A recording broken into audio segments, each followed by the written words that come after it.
ಮಿತ್ರರೇ ನಮಸ್ಕಾರ. ಮಿತ್ರರೇ, ನೀವೀಗ ಸ್ಕ್ರೀನ್ ಮೇಲೆ ನೋಡ್ತಾ ಇದ್ದೀರಲ್ಲ, ಈ ಫೋಟೋ ಮುಂದಿನ ಒಂದೆರಡು ದಶಕಗಳ ಕಾಲ ಇಡೀ ಜಿಯೋಪೊಲಿಟಿಕ್ಸ್ನಲ್ಲಿ ಭಾರಿ ಸದ್ದು ಮಾಡಬಹುದಾದಂತಹ ಒಂದು ಫೋಟೋ. ಏನಿದು, 3 ದೇಶಗಳ ನಾಯಕರ ಫೋಟೋವನ್ನು ತೋರಿಸ್ಬಿಟ್ಟು ಹೀಗೆ ಹೇಳ್ತಾ ಇದ್ದಾನೆ ಅಂತ ಅಂದುಕೊಂಡ್ರಾ? ಇದಕ್ಕೊಂದು ಕಾರಣ ಇದೆ. ನಾನು ಬಹಳ ಹಿಂದೆಯೇ ಈ ಇಸ್ಲಾಮಿಕ್ ನ್ಯಾಟೋದ ಬಗ್ಗೆ ನಿಮಗೆ ಮಾಹಿತಿ ಕೊಟ್ಟಿದ್ದೆ. ಪಾಕಿಸ್ತಾನ ಮತ್ತು ಸೌದಿ ಅರೇಬಿಯಾದ ನಡುವೆ ಆದಂತಹ ಡಿಫೆನ್ಸ್ ಒಪ್ಪಂದ ಇದೆಯಲ್ಲ, ಇದು ವಿಸ್ತರಿಸ್ತಾ ಹೋಗುತ್ತೆ. ಮುಂದಿನ ದಿನಗಳಲ್ಲಿ ಇದಕ್ಕೆ ತುರ್ಕಿ ಸೇರಿಕೊಳ್ಳುತ್ತೆ. ತುರ್ಕಿ ಅದಕ್ಕೆ ಬಹಳ ಉತ್ಸಾಹವನ್ನು ತೋರಿಸ್ತಾ ಇದೆ. ಪಾಕಿಸ್ತಾನ ತುರ್ಕಿಯನ್ನು ಸೇರಿಸ್ಕೊಳ್ಳೋದಕ್ಕೆ ಹಪಹಪಿಸ್ತಾ ಇದೆ ಅಂತ ನಿಮಗೆ ತಿಳಿಸ್ಕೊಟ್ಟಿದ್ದೆ. ಅದು ಇವತ್ತು ಸತ್ಯ ಆಗಿದೆ. ಪಾಕಿಸ್ತಾನ, ತುರ್ಕಿ, ಸೌದಿ ಅರೇಬಿಯಾ ಈ 3 ದೇಶಗಳ ನಡುವೆ ಡಿಫೆನ್ಸ್ ಒಪ್ಪಂದ ಆಗಿದೆ. ಯಾವ ರೂಪದ ಡಿಫೆನ್ಸ್ ಒಪ್ಪಂದ ಅಂತಂದರೆ, ಇವತ್ತು ನ್ಯಾಟೋದ ಒಪ್ಪಂದ ಯಾವ ರೀತಿಯಾಗಿದೆಯೋ ಅದೇ ರೀತಿಯಾದಂತಹ ಒಪ್ಪಂದವನ್ನು ಈ 3 ದೇಶಗಳು ಮಾಡಿಕೊಂಡಿದ್ದಾವೆ. ಇದರ ಅರ್ಥ ಏನು ಕೇಳಿದ್ರೆ, ಮುಂದಿನ ದಿನಗಳಲ್ಲಿ ಭಾರತ ಪಾಕಿಸ್ತಾನದ ಮೇಲೆ ಯುದ್ಧ ಮಾಡಿದ್ದೆ ಆದರೆ ಆ ಯುದ್ಧದಲ್ಲಿ ಸೌದಿ ಅರೇಬಿಯಾ ಕೂಡ ಭಾಗವಹಿಸುತ್ತೆ, ಜೊತೆಗೆ ತುರ್ಕಿಯೂ ಕೂಡ ಭಾಗವಹಿಸುತ್ತೆ. ಕಾರಣ ಏನು ಕೇಳಿದ್ರೆ, ಪಾಕ್ ಮೇಲಿನ ಎಲ್ಲ ಯುದ್ಧವನ್ನು ಈ ಎರಡೂ ದೇಶಗಳು ಕೂಡ ತಮ್ಮ ಮೇಲಿನ ಯುದ್ಧ ಅಂತಲೇ ಭಾವಿಸ್ತವೆ. ಸೇಮ್ ಟು ಸೇಮ್ ನ್ಯಾಟೋದ ಆರ್ಟಿಕಲ್ 5 ಇದೆಯಲ್ಲ, ಅದೇ ರೀತಿಯಾದಂತಹ ಒಪ್ಪಂದವನ್ನ ಈ ದೇಶಗಳು ಮಾಡಿಕೊಂಡಿದ್ದಾವೆ. ನೀವು ಈ ಸುದ್ದಿಗಳನ್ನು ಬೇರೆ ಬೇರೆ ಕಡೆ ಕೇಳಿರಬಹುದು, ಆದರೆ ಜಿಯೋಪೊಲಿಟಿಕ್ಸ್ನಲ್ಲಿ ಇದು ತೀರಾ ಇಂಪಾರ್ಟೆಂಟ್ ಆದಂತಹ ವಿಚಾರ. ಇದು ಕೇವಲ ಒಂದು ಒಪ್ಪಂದದ ಪ್ರಶ್ನೆ ಅಲ್ಲ, ಇದಕ್ಕೆ ಅನೇಕ ಆಯಾಮಗಳಿದ್ದಾವೆ.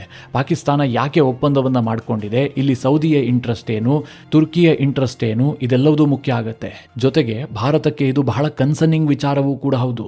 ಸೌದಿ ಅರೇಬಿಯಾ ಪಾಕಿಸ್ತಾನದ ನಡುವೆ ಒಪ್ಪಂದ ಆದಾಗ ಭಾರತ ತಲೆ ಕೆಡಿಸ್ಕೊಂಡಿರಲಿಲ್ಲ, ಆದರೆ ತುರ್ಕಿ ಸೇರ್ಕೊಂಡಿದ್ರ ಬಗ್ಗೆ ಭಾರತ ತಲೆ ಕೆಡಿಸ್ಕೊಳ್ಬೇಕು. ಭಾರತಕ್ಕೆ ಎಚ್ಚರಿಕೆಯ ಗಂಟೆಯೂ ಕೂಡ ಹೌದು. ಇದೆಲ್ಲದರ ಬಗ್ಗೆ ಈ ವಿಡಿಯೋದಲ್ಲಿ ನಿಮಗೆ ಡೀಟೇಲ್ ಆಗಿ ಮಾಹಿತಿ ಕೊಡ್ತೀನಿ. ಬಹಳ ಇಂಪಾರ್ಟೆಂಟ್ ಆದಂತಹ ಒಂದು ಜಿಯೋಪೊಲಿಟಿಕಲ್ ಈವೆಂಟ್ ಇದು. ನೀವು ಈ ವಿಡಿಯೋನ ಕೊನೆವರೆಗೂ ಸ್ಕಿಪ್ ಮಾಡದೆ ನೋಡಿ. ಸೌದಿಯ crown prince Mohammed bin Salman, ತುರ್ಕಿಯ ಅಧ್ಯಕ್ಷ ಎರ್ಡೋಗನ್, ಪಾಕಿಸ್ತಾನದ ಪ್ರಧಾನಿ ಶಾಹಬಾಜ್ ಶರೀಫ್ ಈ 3 ನಾಯಕರು ಒಟ್ಟುಗೂಡಿ ಸೌದಿ ಅರೇಬಿಯಾದ ಮೆಕ್ಕಾದಲ್ಲಿ ಈ ಒಪ್ಪಂದಕ್ಕೆ ಸಹಿ ಹಾಕಿದ್ರು. ಮೇಲ್ನೋಟಕ್ಕೆ ಇದು ಡಿಫೆನ್ಸ್ ಒಪ್ಪಂದದಂತೆ ಕಂಡು ಬಂದರೂ ಕೂಡ ಇದು ಸೇಮ್ ಟು ಸೇಮ್ ನ್ಯಾಟೋದ ಒಪ್ಪಂದದಂತೆಯೇ ಇದೆ.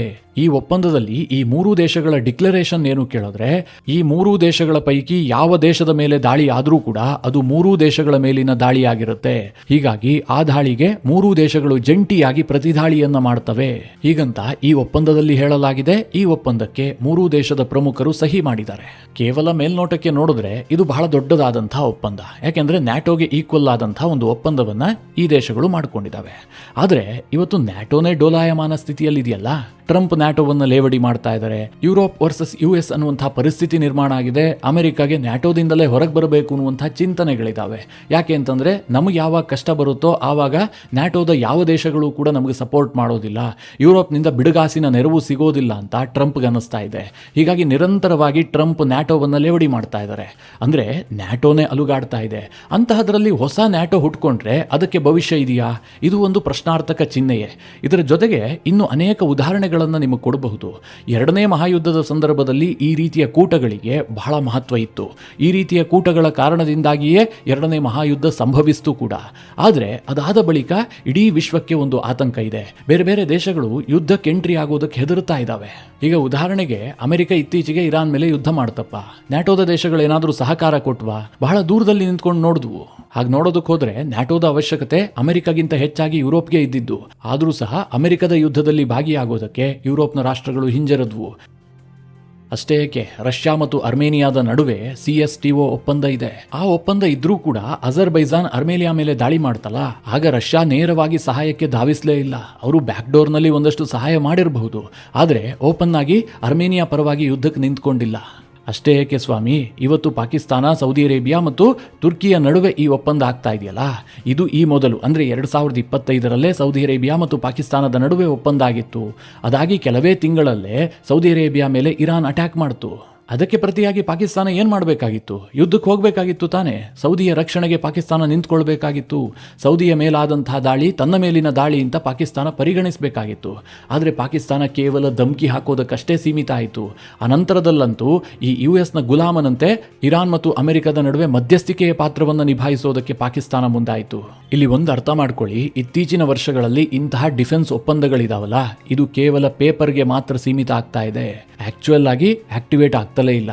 ಇಲ್ಲಿ ಭಾರತ ಇದನ್ನ ಈ ದೃಷ್ಟಿಯಲ್ಲೇ ನೋಡೋದಕ್ಕೆ ಸಾಧ್ಯ ಇಲ್ಲ.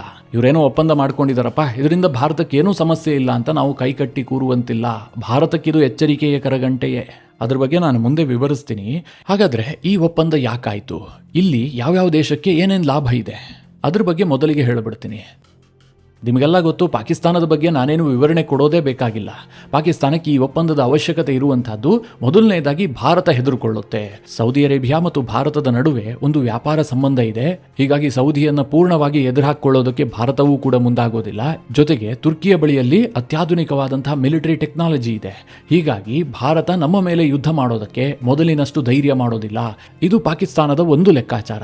ಅದಕ್ಕೋಸ್ಕರವಾಗಿ ಅವರು ಈ ಒಪ್ಪಂದಕ್ಕೆ ಹೆಚ್ಚು ಇಂಟ್ರೆಸ್ಟ್ ತೋರಿಸ್ತಾ ಇದ್ದಾರೆ. ಇದಕ್ಕಿಂತಲೂ ಮುಖ್ಯವಾಗಿ ಪಾಕಿಸ್ತಾನಕ್ಕೆ ಇವತ್ತು ಹಣ ಮತ್ತು ಮಿಲಿಟರಿ ಟೆಕ್ನಾಲಜಿಯ ಅವಶ್ಯಕತೆ ಇದೆ. ಸೌದಿಯ ಬಳಿಯಲ್ಲಿ ಬೇಕಾದಷ್ಟು ಹಣ ಇದೆ, ಅವರಿಗೇನು ಕೊರತೆ ಇಲ್ಲ. ಅವರು ವರ್ಷಕ್ಕೊಂದು $2 ಬಿಲಿಯನ್, $3 ಬಿಲಿಯನ್, $5 ಬಿಲಿಯನ್ ವೆಚ್ಚ ಮಾಡೋದಕ್ಕೂ ಕೂಡ ಅವರು ಹಿಂದೆ ಮುಂದೆ ಯೋಚನೆ ಮಾಡೋದಿಲ್ಲ. ಸೌದಿ ಅರೇಬಿಯಾಗೆ ಅದು ಚಿಲ್ಲರೆ ಕಾಸು, ಒಂದು ಭಿಕ್ಷೆ ಕೊಟ್ಟ ಹಾಗೆ. ಆದರೆ ಪಾಕಿಸ್ತಾನಕ್ಕೆ ಅದೇ ಶಿಖರ, ಅದೇ ಅವರ ಜೀವನವನ್ನು ನಿರ್ಧರಿಸುತ್ತೆ. ಜೊತೆಗೆ ತುರ್ಕಿಯ ಬಳಿಯಲ್ಲಿ ಇವತ್ತು ಅತ್ಯಾಧುನಿಕವಾದಂತಹ ಮಿಲಿಟರಿ ಟೆಕ್ನಾಲಜಿ ಇದೆ. ಪಾಕಿಸ್ತಾನ ಅದನ್ನು ಬೈ ಮಾಡುವಂತಹದ್ದು ಕಷ್ಟ ಇದೆ, ಯಾಕೆಂದರೆ ಕಾಸಿಲ್ಲ. ಅದೇ ಈ ರೀತಿಯ ಒಪ್ಪಂದ ಇದ್ದಿದ್ದೇ ಆದರೆ ಪಾಕಿಸ್ತಾನ, ಸೌದಿ ಅರೇಬಿಯಾ, ತುರ್ಕಿ ಮೂವರು ಸೇರಿಕೊಂಡು ಮಿಲಿಟರಿ ಟೆಕ್ನಾಲಜಿಯನ್ನು ಡೆವಲಪ್ ಮಾಡಬಹುದು. ಇದರಿಂದ ಪಾಕಿಸ್ತಾನದ ಸೇನೆಗೆ ಹೊಸ ಟೆಕ್ನಾಲಜಿ ಸಿಗುತ್ತೆ. ಜೊತೆಗೆ ತುರ್ಕಿ ಒಂದು ನ್ಯಾಟೋದ ದೇಶ. ನ್ಯಾಟೋದ ಟೆಕ್ನಾಲಜಿಯ ಟಚ್ ಇದೆಯಲ್ಲ, ಇದು ತುರ್ಕಿ ಮಿಲಿಟರಿಗಿದೆ. ಹೀಗಾಗಿ ಪಾಕಿಸ್ತಾನಕ್ಕೆ ಅದರಲ್ಲೂ ಕೂಡ ಲಾಭ ಆಗುತ್ತೆ ಅಂತ ಅವರು ಲೆಕ್ಕಾಚಾರ ಹಾಕ್ತಾ ಇದ್ದಾರೆ. ಈ ಕಾರಣದಿಂದಾಗಿಯೇ ಪಾಕಿಸ್ತಾನ ಈ ಒಪ್ಪಂದಕ್ಕೆ ಅಷ್ಟೆಲ್ಲ ಉತ್ಸಾಹವನ್ನು ತೋರಿಸಿದೆ.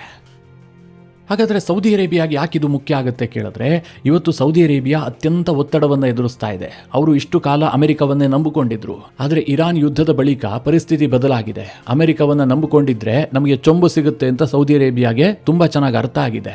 ಈ ಕಾರಣದಿಂದಾಗಿ ಅವರು ಹೊಸ ಪಾರ್ಟ್ನರ್ಗಳನ್ನು ಹುಡುಕ್ತಾ ಇದ್ದಾರೆ. ಸೌದಿ ಅರೇಬಿಯಾದ ಬಳಿಯಲ್ಲಿ ಸೈನಿಕರ ಕೊರತೆ ಇದೆ. ಸೌದಿ ಅರೇಬಿಯಾದ ಮಂದಿ ಸೈನ್ಯವನ್ನು ಸೇರೋದಕ್ಕೆ ಮುಂದೆ ಬರುವುದಿಲ್ಲ. ಅವರಿಗೆ ಪಾಕಿಸ್ತಾನದ ಸಹಾಯ ಅತ್ಯಂತ ಅವಶ್ಯಕವಾಗುತ್ತೆ. ಜೊತೆಗೆ ಪಾಕಿಸ್ತಾನದ ನ್ಯೂಕ್ಲಿಯರ್ ಅಂಬ್ರೆಲಾ ಕೂಡ ಸೌದಿ ಅರೇಬಿಯಾಗೆ ಬೇಕಾಗಿದೆ. ಇದೇ ಕಾರಣಕ್ಕೋಸ್ಕರವಾಗಿ ಸೌದಿ ಅಷ್ಟೆಲ್ಲ ಉತ್ಸಾಹವನ್ನು ತೋರಿಸಿ ಈ ಒಪ್ಪಂದಕ್ಕೆ ಸಹಿ ಹಾಕ್ತಾ ಇರೋದು. ಇನ್ನು ತುರ್ಕಿಗೆ ಅವಶ್ಯಕತೆ ಏನಿದೆ, ಅವರು ಆಲ್ರೆಡಿ ನ್ಯಾಟೋದಲ್ಲಿ ಇದಾರಲ್ಲ ಅಂತ ಕೆಲವರಿಗೊಂದು ಪ್ರಶ್ನೆ ಬರಬಹುದು. ಮಿತ್ರರೇ, ತುರ್ಕಿಯನ್ನ ನ್ಯಾಟೋದಿಂದ ಯಾವಾಗ ಡಂಪ್ ಮಾಡ್ತಾರೆ ಗೊತ್ತಿಲ್ಲ. ಟ್ರಂಪ್ ಅವರ ಮುಂದಿನ ಉದ್ದೇಶ ಇರುವಂತಹದ್ದೇ ಅದು. ಇದಕ್ಕೆ ಕಾರಣ ಏನು ಕೇಳಿದ್ರೆ, ಇಸ್ರೇಲ್ ತುರ್ಕಿಯನ್ನ ಟಾರ್ಗೆಟ್ ಮಾಡ್ತಾ ಇದೆ. ನಿಮಗೆಲ್ಲ ಗೊತ್ತಿರಬಹುದು, ನಾನು ಹಿಂದೆಯೂ ಕೂಡ ಹೇಳಿದ್ದೆ. ಇಸ್ರೇಲ್ನ ಮಾಜಿ ಪ್ರಧಾನಿ ನೆಫ್ತಾಲಿ ಬೆನೆಟ್ ಈ ಹಿಂದೆ ಒಂದು ಸ್ಟೇಟ್ಮೆಂಟ್ ಕೊಟ್ಟಿದ್ರು. ತುರ್ಕಿ ಈಗ ಹೋಗ್ತಾ ಇರುವಂತಹ ರೀತಿಯನ್ನ ನೋಡಿದ್ರೆ ಅವರು ಭವಿಷ್ಯದ ಇರಾನ್ ಆಗುವತ್ತ ಹೋಗ್ತಾ ಇದ್ದಾರೆ. ತುರ್ಕಿ ನಮಗೆ ಮುಂದಿನ ಟಾರ್ಗೆಟ್ ಅನ್ನೋದನ್ನ ಇಸ್ರೇಲ್ ಪದೇ ಪದೇ ಹೇಳ್ತಾ ಇದೆ. ಆದರೆ ಇಸ್ರೇಲ್ ಈಗ ತುರ್ಕಿಯ ಮೇಲೆ ನೇರವಾಗಿ ದಾಳಿ ಮಾಡೋದಕ್ಕೆ ಸಾಧ್ಯ ಆಗೋದಿಲ್ಲ. ಯಾಕೆ ಅಂತಂದ್ರೆ ತುರ್ಕಿ ನ್ಯಾಟೋದ ದೇಶ. ಹೀಗಾಗಿ ಅವರು ನಿರಂತರವಾಗಿ ಅಮೆರಿಕ ಮೇಲೆ ಒತ್ತಡ ಹಾಕ್ತಾ ಇದ್ದಾರೆ, ತುರ್ಕಿಯನ್ನ ನ್ಯಾಟೋದಿಂದ ಹೊರಹಾಕಿ ಅಥವಾ ನ್ಯಾಟೋವನ್ನು ವೀಕ್ ಮಾಡಿ ಅಂತ. ಇದು ಸಹಜವಾಗಿ ತುರ್ಕಿಗೆ ಭಯ ಇದೆ. ಇಡೀ ನ್ಯಾಟೋದ ದೇಶದಲ್ಲಿ ಏಕೈಕ ಮುಸ್ಲಿಂ ರಾಷ್ಟ್ರ ಆಗಿ ತುರ್ಕಿ ಇರುವಂತಹದ್ದು. ಯಾವಾಗ ಬೇಕಾದರೂ ಅವರು ಇವರನ್ನ ಡಂಪ್ ಮಾಡಬಹುದು. ಹಾಗೇನಾದರೂ ಆಗಿದ್ದೇ ಆದರೆ ತುರ್ಕಿ ನಡುನೀರಿನಲ್ಲಿ ನಿಂತ್ಕೊಳ್ಳುತ್ತೆ. ಈ ಕಾರಣದಿಂದಾಗಿ ತುರ್ಕಿಗೂ ಕೂಡ ಅನಿವಾರ್ಯತೆ ಸೃಷ್ಟಿಯಾಗಿತ್ತು. ಇಲ್ಲಿ ಮಿತ್ರರೇ, ಇದು ಇಲ್ಲಿಗೆ ನಿಲ್ಲುತ್ತೆ ಅಂತ ಹೇಳೋದಕ್ಕೆ ಸಾಧ್ಯ ಇಲ್ಲ. ಅಂದರೆ ತುರ್ಕಿ, ಸೌದಿ ಅರೇಬಿಯಾ, ಪಾಕಿಸ್ತಾನ ಈ ಮೂರೇ ದೇಶಗಳು ಈ ಕೂಟದಲ್ಲಿರ್ತವೆ ಅಂತ. ಇದಕ್ಕೆ ಹೊಸ ಹೊಸ ದೇಶಗಳನ್ನು ಆ್ಯಡ್ ಮಾಡಲಾಗುತ್ತೆ. ಮುಂದಿನ ದಿನಗಳಲ್ಲಿ ಕತಾರ್, ಬಹರೈನ್, ಈಜಿಪ್ಟ್ ಇಂತಹ ದೇಶಗಳು ಆ್ಯಡ್ ಆದರೂ ಕೂಡ ಆಶ್ಚರ್ಯ ಪಡಬೇಡಿ. ಆ ದಿಕ್ಕಿನತ್ತ ಈ ಕೂಟ ಹೋಗ್ತಾ ಇದೆ. ಹಾಗಾದರೆ ಇದರಿಂದ ಭಾರತದ ಮೇಲೆ ಏನು ಪರಿಣಾಮ, ಭಾರತ ಇದನ್ನು ಯಾವ ರೀತಿಯಾಗಿ ನೋಡಬೇಕು, ಇದು ಅತ್ಯಂತ ಇಂಪಾರ್ಟೆಂಟ್ ಆಗುತ್ತೆ. ಭಾರತ ಸೌದಿ ಅರೇಬಿಯಾ ಮತ್ತು ಪಾಕಿಸ್ತಾನದ ನಡುವೆ ಒಪ್ಪಂದ ಆಯ್ತಲ್ಲ, ಅದನ್ನು ಅಷ್ಟು ಸೀರಿಯಸ್ ಆಗಿ ಪರಿಗಣಿಸಿರಲಿಲ್ಲ. ಆರಂಭದಲ್ಲಿ ಒಂದೆರಡು ಹೇಳಿಕೆಯನ್ನು ಕೊಡ್ತು, ಅದಾದ ಬಳಿಕ ಭಾರತ ಸುಮ್ಮನಾಯಿತು. ಯಾಕೆಂದರೆ ಭಾರತಕ್ಕೆ ತುಂಬ ಚೆನ್ನಾಗಿ ಗೊತ್ತು, ಭಾರತ ಪಾಕಿಸ್ತಾನದ ಮೇಲೆ ಯುದ್ಧ ಮಾಡಿದ್ರೂ ಕೂಡ ಸೌದಿ ಅರೇಬಿಯಾ ನೇರವಾಗಿ ಯಾವುದೇ ರೀತಿಯಲ್ಲೂ ಯುದ್ಧಕ್ಕೆ ಬರೋದಿಲ್ಲ, ಅಥವಾ ಭಾರತದ ವಿರುದ್ಧವಾಗಿ ಸೌದಿ ಯುದ್ಧ ಮಾಡೋದಿಲ್ಲ. ಇದು ಭಾರತಕ್ಕೆ ಖಚಿತತೆ ಇದೆ. ಆದರೆ ಈಗ ತುರ್ಕಿ ಸೇರ್ಕೊಳ್ತಲ್ಲ, ಇದನ್ನು ಭಾರತ ಅಷ್ಟು ಈಸಿಯಾಗಿ ಪರಿಗಣಿಸೋದಕ್ಕೆ ಸಾಧ್ಯವೇ ಇಲ್ಲ. ಯಾಕೆ ಅಂತ ನಿಮಗೆಲ್ಲ ಗೊತ್ತು, ನಾನೇನು ವಿವರಿಸಿ ಹೇಳಬೇಕಾ? ಆಪರೇಷನ್ ಸಿಂಧೂರ ನಡೆದಂತಹ ಸಂದರ್ಭದಲ್ಲಿ ತುರ್ಕಿ ನೇರವಾಗಿ ಪಾಕಿಸ್ತಾನಕ್ಕೆ ಸಪೋರ್ಟ್ ಮಾಡಿತ್ತು. ಪಾಕಿಸ್ತಾನಕ್ಕೆ ತುರ್ಕಿಯ ಡ್ರೋನ್ಗಳನ್ನು ಸಪ್ಲೈ ಮಾಡಿದ್ದು ಮಾತ್ರ ಅಲ್ಲ, ಡ್ರೋನ್ ಪೈಲಟ್ಗಳನ್ನು ಕೂಡ ಕಳುಹಿಸಿಕೊಟ್ಟಿತ್ತು. ಭಾರತ ಇದನ್ನು ಓಪನ್ ಆಗಿ ಹೇಳಿತ್ತು ಕೂಡ. ಈ ಯುದ್ಧದಲ್ಲಿ ಭಾರತದ ವಿರುದ್ಧವಾಗಿ ಕೇವಲ ಪಾಕಿಸ್ತಾನ ಮಾತ್ರ ಇರಲಿಲ್ಲ, ಒಂದು ಕಡೆಯಿಂದ ಚೈನಾದ ಸಪೋರ್ಟ್ ಇತ್ತು, ಇನ್ನೊಂದು ಕಡೆಯಿಂದ ತುರ್ಕಿಯು ಕೂಡ ಪಾಕಿಸ್ತಾನಕ್ಕೆ ಸಪೋರ್ಟ್ ಮಾಡಿದೆ. ಅವರು ನೇರವಾಗಿ ಯುದ್ಧದಲ್ಲಿ ಭಾಗಿಯಾಗಿದ್ರು. ಇದನ್ನು ಭಾರತದ ಸೇನೆ ಓಪನ್ ಆಗಿ ಹೇಳಿಕೊಂಡಿತ್ತು. ಅದಾದ ಬಳಿಕ ಭಾರತ ಮತ್ತು ತುರ್ಕಿಯ ಸಂಬಂಧ ಬಹಳ ಕೆಳಮಟ್ಟಕ್ಕೆ ಹೋಗ್ಬಿಟ್ಟಿದೆ. ಈಗ ಸಿಂಪಲ್ ಆಗಿ ಯೋಚನೆ ಮಾಡಿ, ಈ ಹಿಂದೆ ಪಾಕಿಸ್ತಾನ ಮತ್ತು ತುರ್ಕಿಯ ನಡುವೆ ಯಾವುದೇ ಒಪ್ಪಂದ ಇರಲಿಲ್ಲ. ಆದರೂ ಕೂಡ ಭಾರತ ಯುದ್ಧ ಮಾಡದಂತಹ ಸಂದರ್ಭದಲ್ಲಿ ತುರ್ಕಿ ಓಪನ್ ಆಗಿ ಸಪೋರ್ಟ್ ಮಾಡಿತ್ತು. ಈಗ ಮಿತ್ರರೇ, ಒಪ್ಪಂದ ಇದೆ. ತುರ್ಕಿ ಸಪೋರ್ಟ್ ಮಾಡಿದ್ರೂ ಕೂಡ ಅವರಿಗೆ ಕಾನೂನಿನ ಬೆಂಬಲ ಇರುತ್ತೆ. ಯಾಕೆಂದ್ರೆ ಅವರು ಮೊದಲೇ ಘೋಷಣೆ ಮಾಡಿರ್ತಾರೆ, ಪಾಕಿಸ್ತಾನದ ಮೇಲಿನ ಎಲ್ಲಾ ಯುದ್ಧವನ್ನು ಕೂಡ ತುರ್ಕಿ ತನ್ನ ಮೇಲಿನ ಯುದ್ಧ ಅಂತಲೇ ಭಾವಿಸುತ್ತೆ. ಇದನ್ನು ಅವರು ಬರೆದು ಸಹಿ ಹಾಕಿದ್ದಾರೆ. ಹೀಗಾಗಿ ಭಾರತ ಈಗ ಪಾಕಿಸ್ತಾನದ ಮೇಲೆ ಯುದ್ಧ ಶುರು ಮಾಡ್ತಾ ಇದೆ ಅಂತಂದ್ರೆ ಅದರ ಅರ್ಥ ಭಾರತ ತುರ್ಕಿಯ ಮೇಲೂ ಕೂಡ ಯುದ್ಧ ಮಾಡದಂತಾಗತ್ತೆ. ತುರ್ಕಿ ಪಾಕಿಸ್ತಾನಕ್ಕೆ ಸಪೋರ್ಟ್ ಮಾಡೋದಕ್ಕೆ ಮತ್ತಷ್ಟು ಅವಕಾಶಗಳು ಕೂಡ ಸಿಗುತ್ತೆ. ಇದರ ಜೊತೆಗೆ ಭಾರತಕ್ಕಿರುವ ಇನ್ನೊಂದು ಆತಂಕ ಏನು ಗೊತ್ತಾ? ನಾನು ಆಗಲೇ ಹೇಳಿದೆ, ಪಾಕಿಸ್ತಾನಕ್ಕೆ ತುರ್ಕಿಯ ಟೆಕ್ನಾಲಜಿ ಸಿಗುವಂಥ ಸಾಧ್ಯತೆಗಳಿದಾವೆ ಅಂತ. ತುರ್ಕಿ ಮಿಲಿಟರಿ ಟೆಕ್ನಾಲಜಿಯಲ್ಲಿ ಸಾಕಷ್ಟು ಮುಂದುವರೆದಿದೆ. ಅವರು ಈಗಾಗಲೇ 5th ಜನರೇಷನ್ ಫೈಟರ್ ಜೆಟ್ ಅನ್ನು ರೆಡಿ ಮಾಡ್ತಾ ಇದ್ದಾರೆ. ಡ್ರೋನ್ ಟೆಕ್ನಾಲಜಿಯಲ್ಲಿ ತುರ್ಕಿ ಇವತ್ತು ಬಹುತೇಕ ಮುಂದುವರೆದ ರಾಷ್ಟ್ರಗಳನ್ನು ಬೀಟ್ ಮಾಡಿ ಮುಂದೆ ಹೋಗ್ತಾ ಇದೆ. ಮುಂದಿನ ದಿನಗಳಲ್ಲಿ ಈ ಒಪ್ಪಂದದ ಕಾರಣದಿಂದಾಗಿ ಪಾಕಿಸ್ತಾನಕ್ಕೆ ಈ ಆಕ್ಸೆಸ್ ಸಿಗುತ್ತೆ. ಪಾಕಿಸ್ತಾನದ ಮಿಲಿಟರಿ ಇನ್ನಷ್ಟು ಶಕ್ತಿಯುತವಾಗುತ್ತೆ, ಜೊತೆಗೆ ಆಧುನೀಕರಣಗೊಳ್ಳುತ್ತೆ. ಇದು ಭಾರತಕ್ಕೆ ಬಹಳ ದೊಡ್ಡ ಅಪಾಯ. ಹಾಗಾದರೆ ಇದಕ್ಕೆ ಭಾರತದ ಕೌಂಟರ್ ಪ್ಲಾನ್ ಏನಾಗಿರಬೇಕು?